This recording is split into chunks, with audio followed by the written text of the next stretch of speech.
आनंदं परमसुखदं केवलं ज्ञानमूर्तिं द्वन्द्वातीतं गगनसदृशं तत्त्वमस्यादिलक्ष्यम् एकन्नित्यं विमलमचलं सर्वधी साक्षिभूतं भावातीतं त्रिगुणरहितं सद्गुरुं तन्नमामि। गुरुर्ब्रह्मा गुरुर्विष्णुः गुरुर्देवो महेश्वरः गुरुः साक्षात् परब्रह्म तस्मै श्री गुरवे नमः। जयांची वदे पूर्ण वेदांतवाणी म्हणावे कसे हो तया लागिवाणी परब्रह्मरूपी असा जो तुकाबा जयाचे तुकी कोण दूजा तुकावा पुंडलिक वरदा हरी विठ्ठल श्री ज्ञानदेव तुकाराम पंढरीनाथ महाराज की जय माऊली ज्ञानेश्वर महाराज की जय जय जय रघुवीर समर्थ। परमपूजनीय सद्गुरूंच्या असीम कृपेने संत चरित्रमाला या मालिकेअंतर्गत आपण आजपासून काही भागांमध्ये जगद्गुरु श्री तुकाराम महाराज यांच्या चरित्राचा अभ्यास करणार आहोत। जगद्गुरु श्री तुकाराम महाराज यांची जी संपूर्ण महाराष्ट्रालाच नाही जगभरात जी ओळख आहे ती त्यांच्या अभंगांमुळे आहे। अभंग म्हटले की तुकोबांचंच नाव येतं। एक सुंदर आर्या कोण कशाविषयी प्रसिद्ध आहे अशी एक आर्या आहे आपल्याकडे।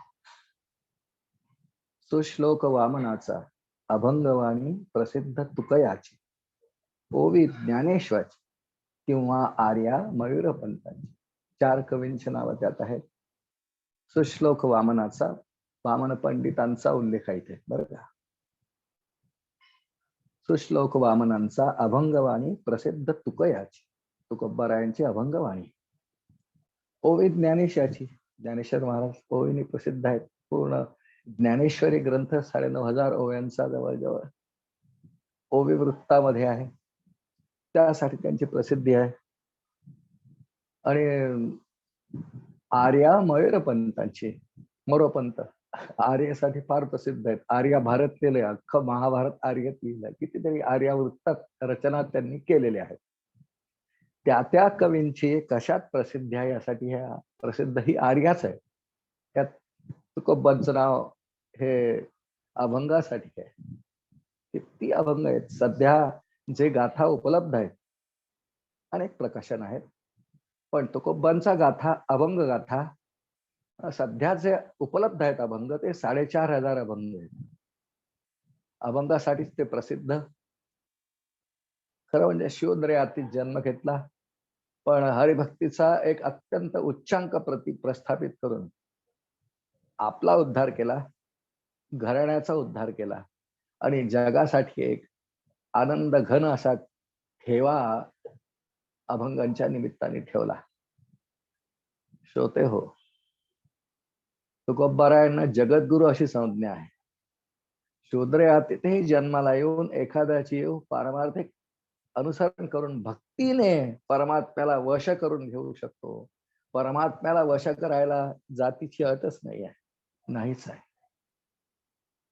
आणि त्यामुळे तुकोबांचं हे उदाहरण धगधगीत आहे की ते स्वतः म्हणतात ना की मी शूद्र असूनही तरी आम्हाला वेदांचा अर्थ आम्हासाठी ठावा एरांनी व्हावा भार माथा। आणि तुकोबारायांचा जन्म महाराष्ट्रात झाला ही महाराष्ट्रासाठी अत्यंत भाग्याची गोष्ट आहे। श्रोते, आपण सगळे महाराष्ट्र निवासी आहोत, आपल्याला अभिमान असायला पाहिजे। आज प्रस्तावनेचा भाग आहे, प्रास्ताविक पहिला आपलं निरूपण आहे। पुढे हळूहळू आपण जसं पुढे जाऊ चरित्रामध्ये त्यांचं चरित्र जेवढं उपलब्ध आहे अनेकांनी लिहिलंय, अनेकांनी लिहिलंय। लहरा पांगारकरांनी लिहिलंय, जर आजगावकरांनी लिहिलंय, गाथ्याच्या सुरुवातीच्या पानांमध्ये त्यांचं चरित्र आहे, प्रत्येक गाथ्यामध्ये आहे। आणि यावरून संकलन करून माझ्या मतीला जेवढं आकलन झालं असं होऊ शकेल. जेवढा भाग माझ्याजवळ उपलब्ध आहे त्यापेक्षा अजूनही पुष्कळ चरित्र आहे तुकोबांचं. पण मला जेवढं उपलब्ध झालं, वाचता आलं, परिशीलन करता आलं, काही अध्वर्यूंच्या कीर्तनातून, प्रवचनातून सुद्धा मी अनेक कथा तुकोबारायांच्या ऐकल्या. पण तुकोबारायांची कथा खरं म्हणजे एका वाक्यात सांगता येते. पांडुरंग त्यांचं दैवत आहे. पंढरपूरच्या पांडुरंगाची अनन्य भावेने प्रीती आणि भक्ती करून ते परमार्थाच्या अंतिम टप्प्यापर्यंत, म्हणजे ज्या टप्प्याला भगवंत आणि भगवान हे ऐक्यात जातात भक्तीमुळे, हे सगळं ज्यांनी गाठलं ते तुकोबांचं चरित्र आहे. विठोबा विठोबा विठोबा माऊली. त्यांच्या चरित्रामध्ये अनेक अनेक अनेक पैलू आहेत, आयाम आहेत, हळूहळू पाहू आपण. पण पांडुरंगाची भक्ती त्यांचं मुख्य भांडवल आहे. हे आमचं मुख्य भांडवल. आणि याच्या बळावर त्यांनी पांडुरंगाची प्राप्ती, परमतत्वाची प्राप्ती, परमसिद्धी किंवा ब्रह्मैक्य बोध त्यांना झाला, ते मुक्त झाले आणि शेवटी सदेह वैकुंठाला गेले. असे त्यांच्या जीवनाच्या चरित्राविषयीची आख्यायिका आहे. जीवन चरित्राची आख्यायिका बहुतेक सगळ्यांना माहिती आहे की तुकोबाराय, जगद्गुरु तुकोबाराय हे सदेह वैकुंठाला गेले, देहू गावातूनच गेले आणि आपल्या मागे खूप मोठा भक्तीचा अत्यंत उत्तुंग असा आदर्श त्यांनी ठेवून दिला. गळ्यात तुळशीची माळ, अस्सल वारकरी. खरं म्हणजे पांडुरंगाची भक्ती तुकोबारायांच्या आधीपासून आहे. निवब्बारायांपासून, ज्ञानोबापासून ती भक्ती आहे. तुकाराम स्वतः, महाराज स्वतःला भाग्यवान म्हणतात की मी हा तुका पांडुरंगाच्या भक्तीला लागलो, प्रपंचाचं वाटोळं झालं असेल पण मला पांडुरंगाची प्राप्ती झाली. श्रीमद भगवद्गीतेने 18व्या अध्यायात समारोपीय उपदेशामध्ये जो उपदेश केलाय, भक्त्या माम अभिजानात, भक्त्या माम अभिजानाती यावान्यशास्ति तत्वतः ततो मान तत्वतो ज्ञात्वा विशते तदनंतरम, हा अधिकार इथपर्यंत पांडुरंगाशी ऐक्यात, पांडुरंगाच्या स्वरूपाशी ऐक्यात ते गेले आणि आपल्यासाठी भक्तीचा मार्ग इतका प्रशस्त केला. तुकोबांचा गाथा वाचावा आपण. ते परखडही आहेत, पण वेदांचा जो अर्थ आम्हासाठी ठावा, ह्याच्या बळावर ते कुठपर्यंत जाऊन पोहोचले हे त्यांच्या चरित्राचा अभ्यास करताना आपल्याला हळूहळू कळेल. तुकोबांच्या अभंगामध्ये एक चरण आहे, तुका म्हणे खातो अमृताचे लाडू, तुका म्हणे खातो अमृताचे लाडू, नका चरफडू घ्या रे तुम्ही. आम्हाला तर मिळालं, पांडुरंगाची निस्सीम अनन्य भक्ती करून आम्हाला मिळालं, तुम्ही घ्या. काय आम्ही मनाई केली आहे, पण भक्ती करावी लागेल. जेणे विठ्ठल मात्रा घ्यावी तेने पथ्य सांभाळावी. त्याला काही पथ्य सांभाळावे लागतात, ती त्यांच्या वाङ्मय प्रकार अभंगमधून आपण नंतर शिकू. पण प्रस्तुत या प्रवचन मालिकेचा उद्देश तुकोबारायांचं चरित्र आपल्याला कळणं असं आहे. तुकोबारांचा जन्म ज्या परिसरात झाला शुद्ध हो, त्या गावाकडे आपण नंतर येऊ. माहिती आहे सगळ्यांना, देहू गाव. पण आधी तुकोबारायांचा ज्या भागात जन्म झाला, पश्चिम महाराष्ट्र म्हणतो आपण त्याला, हा सगळा पुण्याच्या आजूबाजूचा परिसर आहे. देहू काय पुण्यापासून फार अंतरावर नाही. आणि हा सगळा परिसर, पुणे, देहू, आळंदी, सज्जनगड, चिंचवड म्हणजे मोर्या गोसाईंचं गाव, हा सगळा परिसर, ह्या परिसरात तुकोबांचा जन्म झाला. हा भौगोलिक परिसर, अनेक मोठ्या मोठ्या नद्या या परिसरात आहेत. मुळा, मुठा, पवना, ब्रह्मकमळ, ब्रह्मकमंडलू, मीरा, पवना, अशा अनेक अनेक नद्याही या भागात आहेत. पुण्य पावना असा सगळा परिसर आहे. अनेक संत या परिसरात होऊन गेले आणि त्यापैकी तुकोबारायांनी स्वतः वर्णन केलंय, धन्य देहू गाव, पुण्यभूमी ठाव, जेथे नांदे देव पांडुरंग श्री. अभंग आहे तुकोबारायांचा, मोठा अभंग आहे. धन्य देहू गाव, पुण्यभूमी ठाव, जेथे नांदे देव पांडुरंग. तो कसा नांदला, काय नांदला, येईल पुढे. कारण तुकोबारायांच्या घरी देहूला 7 पिढ्यांपासून पांडुरंगाची भक्ती आहे. वारकरी आहेत सगळे, तुळशीची माळ गळ्यात आहे, गळ्याला चंदनाचे टिळे आहेत, असे सगळे वारकरी आहेत. नित्य नेमाने पंढरपूरची यात्रा करणारे आहेत आषाढी कार्तिकीची. आणि देहू हे गाव हवेली तालुक्यामध्ये येतं. त्याचा भौगोलिक साधारण जो परिसर आहे तो थोडासा ऐकून घेऊ. तर देहू गावापासून आळंदी फार अंतरावर नाहीये. आळंदी एक 9-10 मैल अंतरावर आहे. त्यानंतर तळेगावापासून देहूचं अंतर पाहिलं तर 7-8 मैल आहे. आणि चिंचवड म्हणजे मोरया गोसावींचं जे ठिकाण त्यापासून हे 6-7 मैल अशा अंतरावर गाव आहे. देहूच्या आजूबाजूला भामचंद्र, भंडारा असे काही डोंगर आहेत, घोराड्या. अशा डोंगरांनी वेढलेलं टुमदार असं गाव. तुकोबारायच्या काळात जन्माला आले या देहू गावची फारशी लोकसंख्या नव्हती. साधारण 150-200 इतकेच फक्त या ठिकाणी वस्ती होती. लहानसं गाव होतं. तुकोबारायांच्या चरित्राला पुढे नेण्याआधी तुकारामांचा जो पवित्र वंश आहे, पवित्र तो वंश जे हरीचे दास जन्मा येते. 7 पिढ्यांपासून पांडुरंगाची भक्ती आहे. तुकाराम महाराजांचं जे चरित्र उपलब्ध अनेक आहेत त्यामध्ये एक भक्त विजय नावाचं चरित्र आहे, जे ओवीबद्ध आहे. हे ओवीबद्ध चरित्र ज्यांनी लिहिलं आहे ते महिपती सर्व महाराष्ट्राला परिचित आहे. त्यांनी अनेक संतांची चरित्र ही भक्त विजय ग्रंथामध्ये लिहिली. त्याचप्रमाणे यांनी संत विजय नावाचाही ग्रंथ लिहिलेला आहे. प्रासादिक ग्रंथ आहेत सगळे यांचे. भक्तीचे परिपूर्ण अवस्था सगळ्या ग्रंथांमधून, पण चरित्र ग्रंथ यांचे प्रसिद्ध आहेत. त्यापैकी भक्त विजय या ग्रंथामध्ये त्यांनी जे तुकोबारायांच्या मूळ पुरुषाचं वर्णन केलंय त्याचं नाव विश्वंभरस आहे.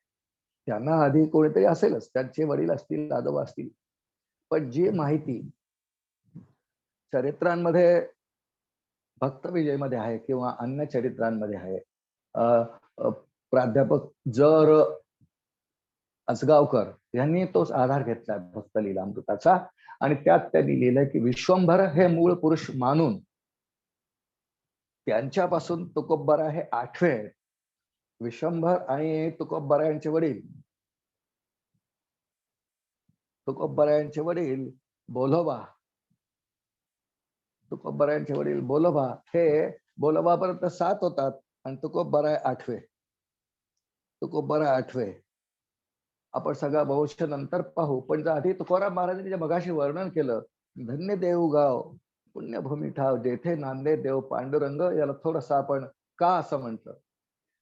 तुकोबारायांच्या आधी 7 पिढ्यांनी पांडुरंगाची उपासना.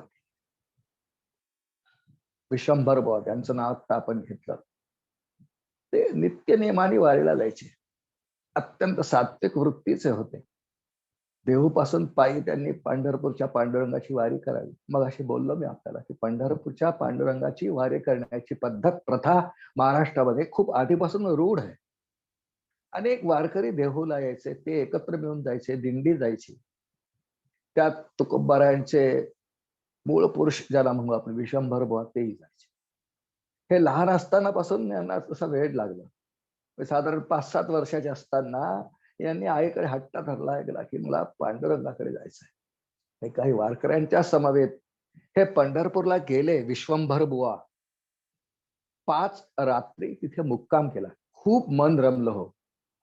महायोग पीठे तटे भीमरथ्याम वरम पुंडरीकाय दातुम मुनींद्रैः समागत्य मत्तिष्ठन्तमानंद कंदम परब्रह्मलिंगम भजे पांडुरंगम, परब्रह्मलिंगम भजे पांडुरंगम. रमले. कोण नाही रमणार. महाराष्ट्राचं दैवत आहे भूवैकुंठ पंढरपूर, कोण नाही रमणार. सुंदर ते ध्यान उभे विटेवरी कर्कटावरी ठेवून या. तुकोबाने वर्णन केलंय पुढे. रमले विश्वंभर आणि आईला सांगून जे गेले. वारकऱ्यांच्या दिंडी सोबत ते 5 रात्री जमले. 5 दिवसांनी आले आणि आपल्या आईला खूप वर्णन करून सांगितलं, माय पंढरपूर खूप छान आहे, भूवैकुंठ म्हणतात काय खोटं नाही. माय इतका तिथे आनंदात उसळ्या येत होत्या. माय तुझी आठवण आली खूप. एकटेच गेले होते वारकऱ्यांच्या बरोबर. वय लहान, 5-7 वर्षांचं, लहानपणीच गेले. त्यानंतर त्याला इतकं वेळ लागलं की दर एकादशीला जायला लागलं. आषाढी पासून माघ एकादशी पर्यंत 8 महिने होतात. दर महिन्याच्या दोनही शुद्ध आणि वद्य दोनही एकादशा हे वेड लागल्याप्रमाणे जायला लागले. एकंदर 16 एकादशा दरवर्षी ते पांडुरंग गावातल्या लोकांनी पाहिलं की लहानसं मूल इतक्या वेळाने जात आहे. चर्चा उलटसुलट करतात. जन हे दुतोंडी सावज असं तुकोबांनी वर्णन केले. दुतोंडी असतंय. काही चांगले बोलतात, काही मागे बोलतात, काही मागे वाईट बोलतात, कोणी स्तुती कर, वा वा 7 वर्षाचा मुलगा आणि काय याला आवड आहे असं म्हणणारे मिळतात. आणि त्याचबरोबर हो तिथे जातो राहतो, काय नुसतं वेड लागलं काहीतरी हौस आहे नुसती झालं. दुसरं काय, जर एवढा पांडुरंगाचा लळा लागलेला आहे तर तिथेच का नाही राहत असं लोक बोलायला, उलटसुलट चर्चा करायला लागले.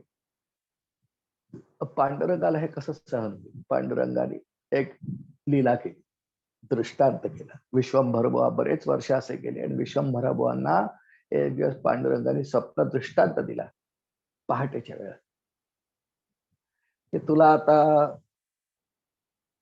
इथे यायची गरज नाही, यायची गरज नाही, मीच तुझ्या गावाला येतो. पहाटे पहाटे स्वप्न पडलं. उठल्यावरती घरातल्या लोकांना सांगितलं आणि पांडुरंगाने नुसता येतो असं नाही सांगितलं, शेतामध्ये जागा सांगितली कुठे मी सापडेल तुला म्हणून. आमराईच्या खाली, आंब्याच्या झाडाखाली काही लोकांना बरोबर घेऊन गेले. आणि जसे जसे पांडुरंगाच्या स्वप्न दृष्टांताप्रमाणे पांडुरंगांचा शोध घ्यायला जायला लागले, हळूहळू गुलाल बुक्का तुळस यांचा वास यायला लागला, सुगंध यायला लागला पांडुरंगाच्या येण्याचा, प्रकटीकरणाचा. पांडुरंग लीला करतात आहे त्या वासाच्या अनुषंगाने गेले, जागा खोदली आणि पांडुरंगाची एक अत्यंत सुंदर अशी मूर्ती त्यांना मिळाली. हीच आजही देहू या ठिकाणी विराजमान आहे बरं का. देऊळ वाड्यामध्ये आज तीच मूर्ती आहे. विश्वंभर बुवांना स्वप्न दृष्टांतामुळे मिळाली तीच पांडुरंगाची मूर्ती आजही आहे. खूप आनंद झाला गावकऱ्याला. काही बरोबर गेले होते 5-10, सगळ्या गावात वार्ता गेली, सगळं गाव गोळा झालं. पांडुरंगाची मूर्ती सापडली, पांडुरंगाची मूर्ती सापडली. सर्वांनी मिरवत गाजत जय जयकार करत करत करत ती मूर्ती आणली आणि अत्यंत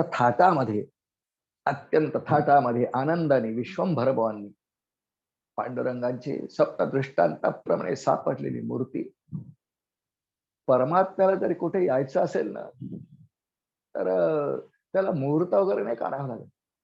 बस त्याने फक्त इच्छा व्यक्त केली की मला या गावात येऊन विराजमान व्हायचं आहे. सत्य संकल्पाचा दाता नारायण, नारायण म्हणजे पांडुरंगच आला हो, मिरवत गाजवत आणला आणि पांडुरंगाचं एक मंदिर तयार झालं. देऊळवाडा या ठिकाणी ती मूर्तीची स्थापना केली. त्या मूर्तीची पूजा अर्चा उपासना नियमाने करायला लागली, खूप नियमाने करायला लागली. वारी करायला आता वारीला जायची गरज नाही, म्हणूनच वारी. पण पांडुरंगाची उपासना नित्य नियमाने, संध्याकाळी भजन हरिपाठ, कोणी आले पांथस्थ त्यांच्यापैकी कोणी प्रवचनकार असेल प्रवचन, हे सगळे कार्यक्रम पांडुरंगाच्या समोर साक्षीने. आता विश्वंभर बुवा त्यांच्या धर्मपत्नी म्हणजे बायकोचं नाव आहे अमाई किंवा त्यांना अमाबाई पण म्हणायचे, अमाई. हे दोघे पती पत्नी अत्यंत आनंदाने पांडुरंगाच्या सेवेत रममान. घरी काही जमीन आहे, जमीन पाहावी, शेतीवाडी करावी. अत्यंत सच्छील घराणं, सधन नाही पण सुखवस्तू कुटुंब आहे. शेती आहे, गुरढोर आहेत, त्यांची सेवा आहे, गायी आहेत, म्हशी आहेत, सुखवस्तू आहेत. काही खाण्याची ददात नाही. पण प्रपंच नीट करत असतानाच त्याच बरोबर परमार्थाकडे हे अत्यंत आवड. गळ्यात तुळशीची माळ आहे, बुक्का आहे, टाळ आहे. वारीची आवड आधी होतीच, ती चापडलेल्या घरी पांडुरंगाची मूर्ती आहे. तेव्हा पांडुरंगाचे सगळे उपचार करायचे, एकादशी आणि शिवरात्र व्रत करायचे, आलेल्या गेलेल्या अतिथींचं स्वागत करायचे, कोणी प्रवचन कीर्तनकार भागवतकार आणि त्यांचे कार्यक्रम ठेवायचे. आनंदाने सगळा कालावधी करत असताना गृहस्थाश्रम मनुष्याचा तेव्हाच पूर्ण होतो श्रोते हो, जर गृहस्थाश्रमामध्ये भगवंतांचं अधिष्ठान असेल. श्रीमद भागवतात एका ठिकाणी वर्णन आहे 5व्या स्कंधात, प्रचेते पुत्रांना स्वतः भगवान उपदेश जेव्हा करतात, समुद्राच्या तळाशी त्यांनी तपश्चर्या केल्यानंतर, तेव्हा भगवंतांच्या मुखामध्ये व्यासांनी सुंदर श्लोक घातला. गृहेष्वा विशतांचापि गृहेष्वाम विशतांचापि पुंसाम कुशल कर्मणाम मद्वार्ता यातयामानां न बंधाय विमुच्यते. गृहस्थाश्रमात असताना मद्वार्ता यातयामाना, प्रपंच गृहस्थाश्रमामध्ये करावा ना. खूप कष्टही गृहस्थाश्रमातल्या माणसाला करावे लागतात, स्त्री पुरुष दोघं नाही, ते करावे, आनंदाने करावे. पण त्याचबरोबर गृहेश्वाम विशतांचापी, गृहस्थाश्रमात निवास असतानाच पुंसाम कुशल कर्मणा मद्वार्ता यातयामा, भगवान स्वतः म्हणतात मद्वार्ता, माझी भक्ती, माझ्या कथा या जर श्रद्धेने ऐकत गेले तर त्याला बंधन नाही होत गृहस्थाश्रम. अन्यथा गृहस्थाश्रम असा न केला तर तो बंधनाचा होतो. आणि अशा प्रकारचा परमार्थ आणि गृहस्थाश्रम बरोबर कुशलतेने करणार हे अत्यंत जोडपं पांडुरंग भक्ती क्रममान झालेलं. घरी पांडुरंगाची मूर्ती आहे, विश्वंभर अमाई यांना यथासमय गृहस्थाश्रमाला ज्यांनी परिपूर्णता आहे ते असे 2 मुलं झाले. एकाचं नाव आहे हरी आणि एक आहे मुकुंद. हरी हा वडील पुत्र आहे आणि मुकुंद हा धाकटा पुत्र आहे. 2 पुत्र झाले. गृहस्थाश्रम आता परिपूर्णतेकडे छान आनंदाचा चाललेला आहे. मुलं मोठी व्हायला लागली. विश्वंभर अजून आहेत, आमाई आहेत. मुलं मोठी होत चालली. जशी जशी मुलं मोठे होतात काही निर्णय आपल्या बुद्धीने घ्यायला लागतात.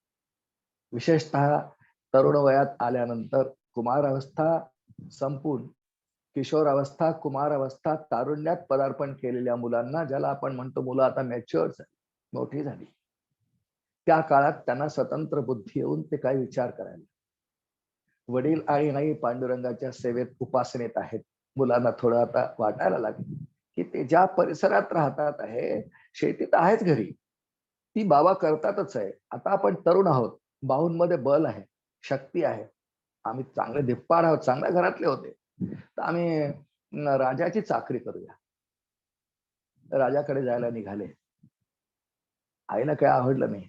मधल्या काळात विश्वंभरभावांचा अंत झाला. आईला आवडलं नाही, पण आईला सांगितलं तू पांडुरंगाची सेवा कर, आम्ही जातो राजाकडे सर आणि तुला पण घेऊन जाऊ. राजाकडे गेले. तरुण होते, धिप्पाड होते, शक्ती होती, मनगटामध्ये जोर होता. यांना राजाकडे म्हणजे सेनेमध्ये प्रवेश मिळाला. सैनिक झाले, पगार मिळायला लागला, निवासाला जागा मिळाली. आणि आईविषयी राग तितकारा नव्हता, मात्र प्रेम आहे. आईकडे आले. माय चांगली नोकरी मिळाली आम्हाला, घोडा आहे आम्हाला, आमचा घोडे आहे, सरदार झालो, दोघे सरदार झाले, भीटपीठ होते, तलवारबाजीत प्रवीण होते, युद्ध शिक्षण येत होतं. तू चल आमच्याबरोबर, घर मिळालं आपल्याला. पण आमाईला जावे ना. विश्वंभरभाव निघून गेले. आता आमाई उपासना करायची पांडुरंगाची. मी येत नाही, इथेच बरी आहे. अगं आई असं काय करतेस? पांडुरंगाची सेवा तर गावातले लोक करतील ना, मंदिर आहे ते पाहतील व्यवस्था, पण तू चल ना आमच्या बरोबर. दोघही मुलं आग्रह करायला लागले. आमाईला काही जावे ना, पण शेवटी मुलांच्या हट्टापुढे तिचा काही इलाज चालला नाही. आमाईंना मुलांबरोबर जावं लागलं. त्या केल्या, पण सगळं लक्ष पांडुरंगाकडे असायचं. देऊळ वाढल्यामधल्या आपल्या घरातल्या पांडुरंगाकडे सगळं लक्ष असायचं. आणि डोळ्यात नेहमी पाणी यायचं. आठवून पांडुरंगा तुझ्या सेवेत अंतर पडलं, पण काय करू, मी आता वृद्ध होत चालले, मुलांनी हट्ट केला, मला यावं लागलं. असं रडावं, मुलाला सांगावं की मला तुम्ही इथे आणलं बरं नाही केलं, तुम्ही राहा इथे, मी पांडुरंगाच्या सेवेत राहते ना, असं नेहमी रडावं. आणि एक दिवस खूप हट्टच केला मुलांजवळ, मला जाऊ दे. आणि हे जेवता जेवता दोघं जेवायला बसले. पांडुरंगाच्या सेवेत तुम्ही अंतर दिलं, हे चांगलं नाही केलं बाळांनो, मला तरी जाऊ द्या. आणि दोघं भाऊ हरी आणि मुकुंद जेवायला बसले होते. आणि तितक्यात सरकारी आदेश आला, तुम्हाला ताबडतोब बोलावलाय, काहीतरी परचक्र आक्रमण आलंय, तुम्हाला बोलावलाय.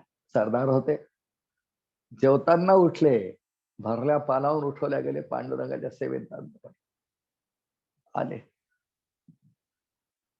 तर राजाकडे सेवा करतात आहे, उठून पानाकडे सांगितलं परचक्र युद्धावर जा. आज्ञा मिळाली, युद्धाला गेले. आणि युद्धात दोघही मारले गेले. अमाईवर दुःखाचा डोंगर कोसळला. पती आधीच निवर्तले. त्या दोन्ही तरुण पुत्र गेले.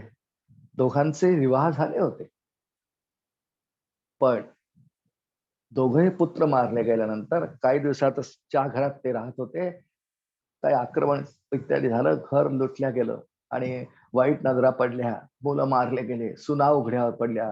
त्यापैकी एक सून जी मुकुंदाची बायको होती, धाकट्या मुलाची, ती आपल्या पती बरोबर सती गेली असं चरित्रात. आम्हाला विचार केला, आता इथे राहण्यात काय अर्थ आहे? दोन्ही मुलं गेले, एक सून गेली सती.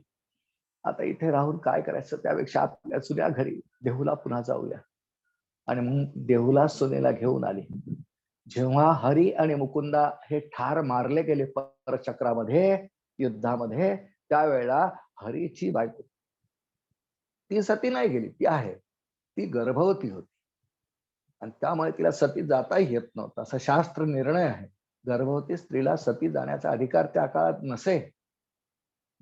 आता ती प्रथा बंद झाली, याच्यावर भाष्य करायचं नाही आपल्याला, पण तेव्हा होती. म्हणून एक मुकुंदाची बायको सती गेली, हरीची गेली नाही, गर्भवती होती आणि अमाईने तिला बाळणपणासाठी माहेरी पाठवली. ती माहेरी गेली, अमाई एकट्या पडल्या. अमाई पांडुरंगाच्या सेवेत राहायला लागल्या. काही काळाने अमाईंना वृद्धत्वही आले, अंधत्व आलेलं आहे. ती सून तिकडे गर्भवती जी होती ती प्रसूत झाली, तिला मुलगा झाला आणि याचं नाव तिने, हरीच्या मुलाचं नाव, हरीचा गर्भ होतो तो नाही, हरी तर मेला, हरी मारला गेला युद्धामध्ये. पण हरीच्या बायकोला जो पुत्र झाला त्याचं नाव विठोबा असं ठेवण्यात आलं.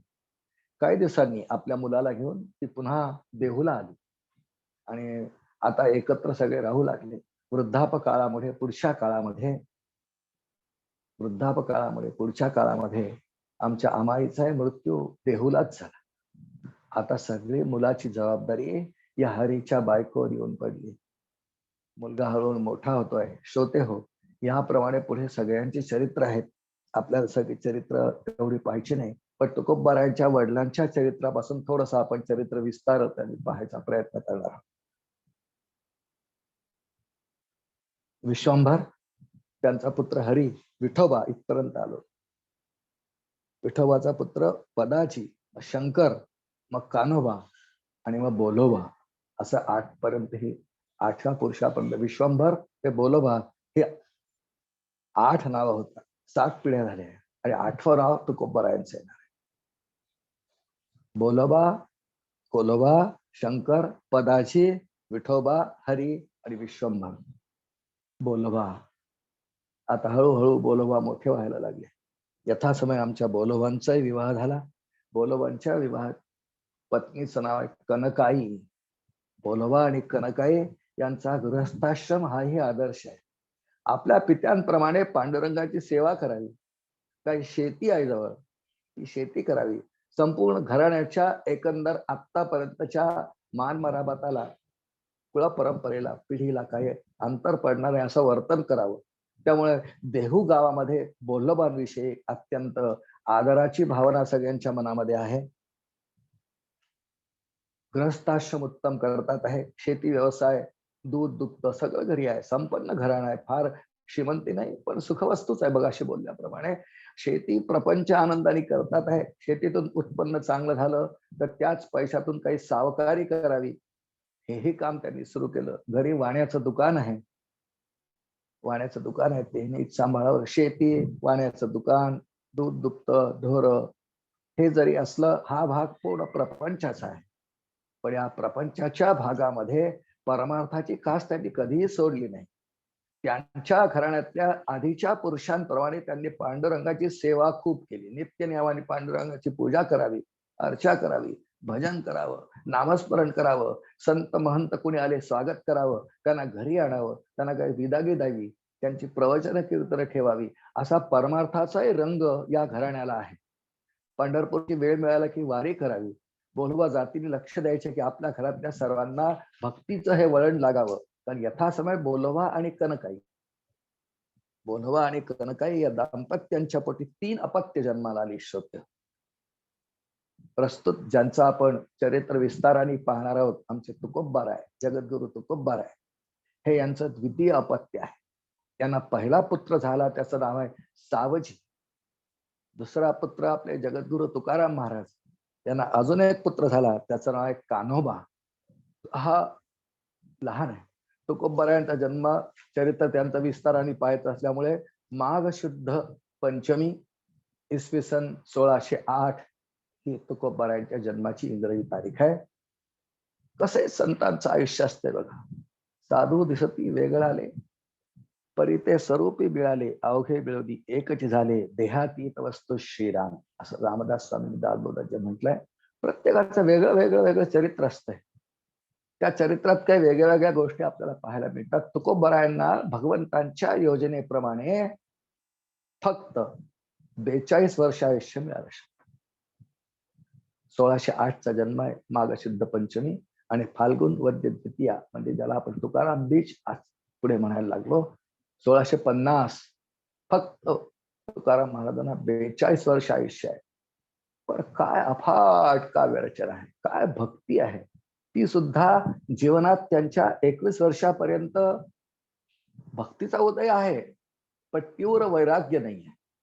ते बरोबर त्यांच्या जीवनाचा अर्ध भाग संपला, पूर्वार्ध उत्तरार्ध असे दोन जर केले, 21 वर्षाचे झाले, पूर्वार्ध संपतोय आणि पुढची 21 वर्ष तीव्र वैराग्य, धारणा, शक्ती आणि भगवत भक्तीत अत्यंत रममाण झाले. तुकोबराय सगळ्या काव्यरचना त्यांच्या 21व्या वर्षानंतरच आहेत.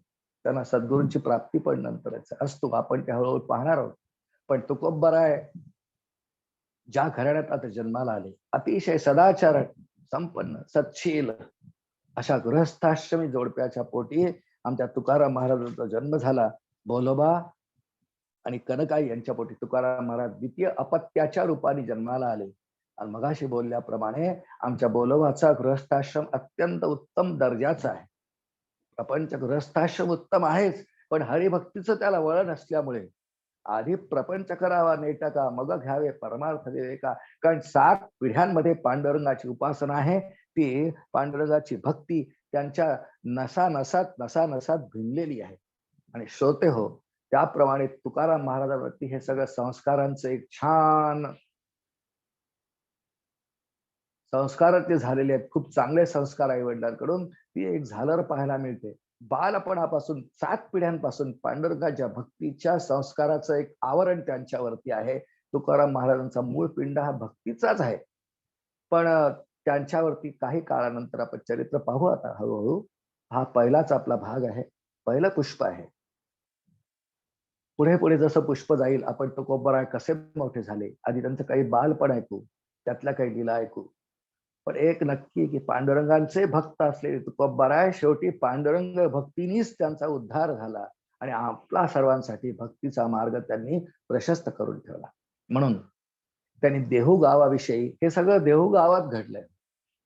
इंद्रायणी नदी आहे, ते आपल्यापैकी कोणी गेले असतील, आपण दृश्य डोळ्यासमोर आणावं. रोज ही चरित्र मालिका ऐकेपर्यंत डोळ्यासमोर इंद्रायणी आणावी. ज्या ठिकाणाहून तुकोबरायचं देह कुठा गेलं ते डोळ्यासमोर आणावं. देऊळवाड्यात पांडुरंगाचं मंदिर आणावं. तुकोबरायांचा ज्या ठिकाणी जन्म होऊन त्यांचा अवतार कार्याचं क्षेत्र आहे, छत्रपती शिवाजीराय सुद्धा देहूला आलेले आहेत. रामदास स्वामी पण देहूला येऊन गेले आहेत. मोरया गोसावी इथे येऊन गेले आहेत.